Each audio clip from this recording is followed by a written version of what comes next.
السلام علیکم ورحمۃ اللہ وبرکاتہ۔ الحمد للہ وکفیٰ والصلاة والسلام علی سید الرسل وخاتم الانبیاء اما بعد۔ معزز طلباء کرام، جیسا کہ آپ حضرات کو معلوم ہے کہ نئے سال کا آغاز ہو چکا ہے اور آپ ایک درجہ مزید ترقی کر کے آگے آ چکے ہیں اور اب آپ مزید بڑے ہو چکے ہیں، آپ کی ذمہ داریاں مزید بڑھ چکی ہیں اور آپ کے درجے میں میرے پاس فقہ کی کتاب الہدایہ ہے، ٹھیک ہے۔ درجہ خامسہ میں الہدایہ اول ہے، جبکہ درجہ سادسہ میں ہدایہ دوم ہے، جلد دوم۔ آپ حضرات پہلے سے جانتے ہیں، سادسہ والے بالخصوص خامسہ والے بالعموم، کہ کسی بھی فن کو شروع کرنے سے پہلے تیسری چیزوں کا جاننا ضروری ہوتا ہے، لیکن اس بات سے پہلے آپ ایک بات اور ذہن نشین کر لیں کہ سب سے پہلے ہماری نیت کا درست ہونا چاہیے۔ انما الاعمال بالنیات، اعمال کا دار و مدار نیتوں پر ہے، اس لیے سب سے پہلے نیت یہ ہونی چاہیے کہ میں جتنے بھی علوم پڑھ رہا ہوں، چاہے وہ علم فقہ ہے، علم حدیث ہے، علم تفسیر ہے، ان کا مقصد یہ ہونا چاہیے کہ اصلاح ذات، کہ میں اپنی اصلاح کروں گا، اور پھر یہ کہ اصلاح خلق، پوری انسانیت کی اصلاح، اس طریقے کی فکر کرنا کہ میں خود بھی اللہ اور اس کے رسول کے احکامات کے مطابق زندگی گزارنے والا بن جاؤں، اور پوری کی پوری انسانیت اللہ اور اس کے رسول کے احکامات کے مطابق زندگی گزارنے والی بن جائے۔ اس نیت کے بعد آپ یہ بات ذہن میں رکھیں کہ کسی بھی فن، چاہے وہ کوئی بھی ہو، فن تفسیر ہو، فن حدیث ہو، فن فقہ ہو، وغیرہ وغیرہ، تو کسی بھی فن کو شروع کرنے سے پہلے کئی ساری چیزوں کا جاننا ضروری ہوتا ہے۔ بہت ساری اشیاء بتائی جاتی ہیں، میں آپ کو ضروری باتیں بتاتا ہوں۔ اس میں فن کی تعریف ہوتی ہے، فن کا موضوع ہوتا ہے، فن کی غرض و غایت ہوتی ہے، فن کا ماخذ ہوتا ہے، فضیلت ہوتی ہے، وغیرہ وغیرہ۔ تو سب سے پہلی چیز تعریف کا جاننا اس لیے ضروری ہوتا ہے تاکہ طلب مجہول لازم نہ آئے۔ تو تعریف کا جاننا کیوں ضروری ہوتا ہے؟ تاکہ طلب مجہول، یعنی مجہول چیز کو حاصل کرنا لازم نہ آئے۔ ایسا نہ ہو کہ بھئی کہیں ہم کسی چیز کو حاصل کریں، کوئی کام کریں، لیکن ہمیں اس کے بارے میں پتہ ہی نہ ہو کہ وہ کام ہے کیا ہے، وہ چیز ہے کیا ہے۔ تو اس لیے تعریف کا جاننا ضروری ہوتا ہے تاکہ مجہول چیز کا طلب لازم نہ آئے۔ تعریف کا جاننا اس لیے ضروری ہے۔ موضوع کا جاننا اس لیے ضروری ہوتا ہے تاکہ ایک علم دوسرے علوم سے، ایک فن دوسرے فنون سے ممتاز اور الگ ہو جائے، کیونکہ علوم جو جدا ہوتے ہیں، پہچانے جاتے ہیں، ان کا جو امتیاز ہوتا ہے دوسرے فنون سے، وہ موضوع ہی کی وجہ سے ہوتا ہے۔ ہر فن کا الگ موضوع ہوتا ہے۔ جیسے علم طب ہے، اس کا موضوع کیا ہے؟ جسم انسانی ہے، کہ اس میں انسانی جسم کے حوالے سے بحث ہوتی ہے، ٹھیک۔ تو اسی طریقے سے جو آپ کے سامنے فقہ آ رہی ہے، علم فقہ ہے، اس کا موضوع ہے فعل المکلف ہے، جیسے آپ کے سامنے آئے گا انشاءاللہ۔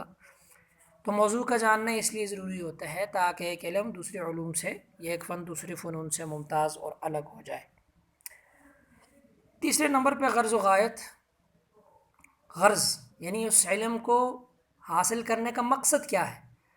تو غرض و غایت کا جاننا اس لیے ضروری ہوتا ہے تاکہ بے مقصد چیز کا حاصل کرنا لازم نہ آئے۔ یعنی ایسا ہو کہ انسان کوئی کام کر رہا ہو لیکن اس سے کوئی مقصد نہ ہو، فضول میں لگا ہوا ہو، سفر شروع کرتے پتہ نہ ہو کہ منزل کیا ہے، تو بے مقصد چیز کا حاصل کرنا لازم نہ آئے، اس لیے غرض و غایت کا جاننا ضروری ہوتا ہے۔ اس کے ساتھ ساتھ اس علم کی فضیلت، فن کی فضیلت کیا ہے، کہ کس درجے کا ہے، اس کے بارے میں اگر کوئی فضائل ہیں قرآن میں، حدیث میں، یا اس کے علاوہ کچھ بھی، تو فضیلت کا علم بھی ہونا چاہیے تاکہ دل میں، طالب علم کے دل میں، اس علم کو حاصل کرنے والے کے دل میں اس کی اہمیت اجاگر ہو جائے۔ اس کے ساتھ ساتھ اس فن کا ماخذ، یعنی وہ فن کہاں سے نکلا ہے، اس کے پیچھے ماخذ کیا ہیں، بنیادیں کیا ہیں، اصول کیا ہیں، وہ کن اشیاء کا مجموعہ ہے، اس لیے جو ہے ماخذ کا جاننا بھی ضروری ہوتا ہے۔ تو ہم ان 5 چیزوں سے بحث کریں گے: تعریف، موضوع، غرض و غایت، فضیلت، ماخذ، ٹھیک ہے جی۔ تو پہلی چیز، چونکہ ہم علم فقہ پڑھ رہے ہیں، تو اس لیے نمبر 1 علم فقہ کی تعریف۔ تعریف کے دو حصے ہوتے ہیں، ایک لغوی معنی ہوتا ہے، ایک اصطلاحی معنی ہوتا ہے.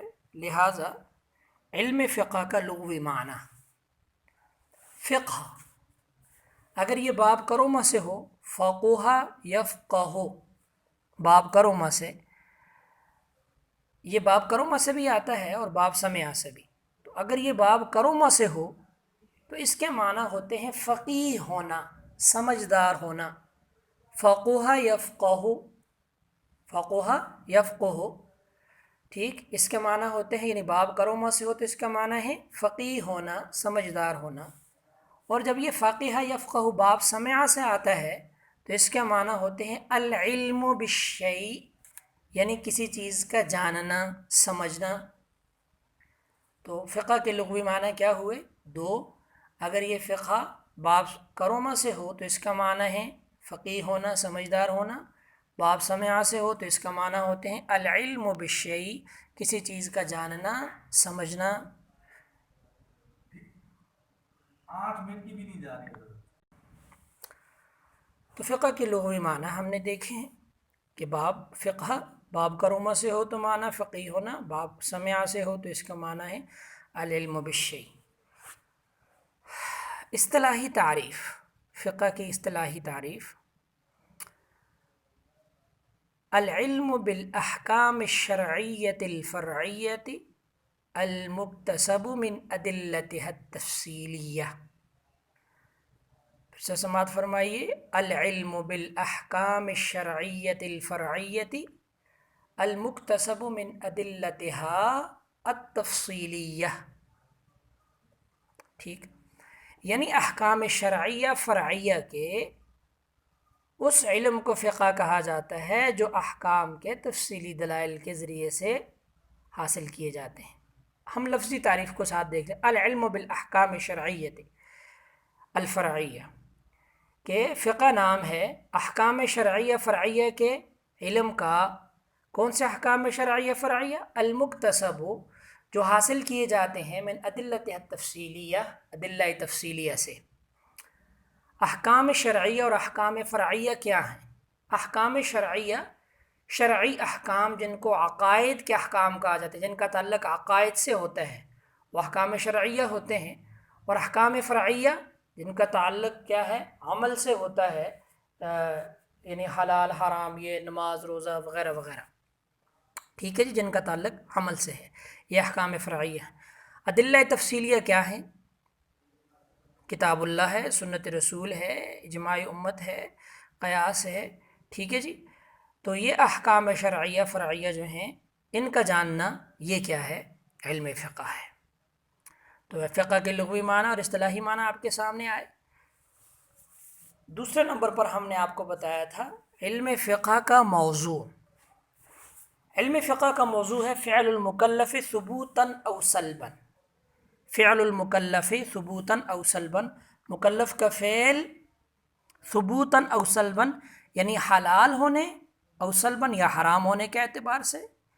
ٹھیک ہے، کہ مکلف نے جو فعل کیا ہے وہ حلال ہے یا حرام وغیرہ وغیرہ. تو فعل المکلف ثبوتاً او سلباً یہ علم فقہ کا موضوع ہے. علم فقہ کی غرض و غایت: نمبر 1، الفوز بسعادت الدارین. غرض و غایت الفوز بسعادت الدارین، دونوں جہانوں کی، یعنی دنیا اور آخرت دونوں جہانوں کی کیا ہے؟ کامیابی.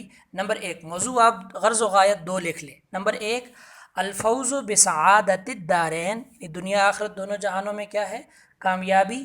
اور نمبر 2 علم فقہ کا جو غرض و غایت ہے وہ یہ کہ احکام شرعیہ کو معلوم کر کے مامورات، یعنی جو کیا ہیں؟ اوامر ہیں، اوامر پر عمل کرنا اور منہیات سے اجتناب کرنا.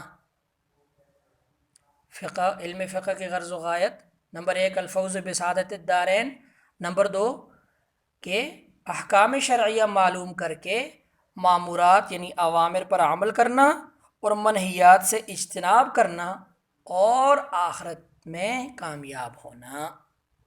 اوامر پر عمل کرنا، منہیات سے اجتناب کرنا اور آخرت میں کامیاب ہونا، یہ علم فقہ کا کیا ہے؟ غرض و غایت نمبر 2 ہے. اس کے بعد علم فقہ کا ماخذ، علم فقہ کا ماخذ 4 ہیں۔ نمبر 1 کتاب اللہ، نمبر 2 سنت رسول، نمبر 3 اجماع امت، اور نمبر 4 قیاس۔ یہ علم فقہ کے ماخذ ہیں۔ اور آخری بات نمبر 4 پہ ہم نے کہا تھا کسی بھی علم کی فضیلت، تو فضیلت کے لیے آپ یہ ذہن میں رکھیے گا کہ من یرد اللہ بہ خیرا یفقہہ فی الدین، من یرد اللہ بہ خیرا یفقہہ فی الدین، اللہ تعالیٰ جس کے ساتھ بھلائی کا ارادہ فرماتے ہیں تو اس کو کیا ہے دین کی سمجھ عطا فرماتے ہیں۔ یہ اس علم کے لیے فضیلت کے لیے آپ ذہن میں رکھ لیجئے۔ تو آج کا سبق تعریف، موضوع، غرض و غایت، ماخذ اور فضیلت کا جاننا کیوں ضروری ہے، پھر علم فقہ کی تعریف کیا ہے، موضوع کیا ہے، غرض و غایت کیا ہے اور ماخذ کیا ہے، اور علم فقہ کی فضیلت کیا ہے۔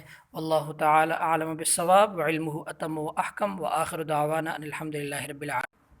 السلام علیکم ورحمۃ اللہ وبرکاتہ۔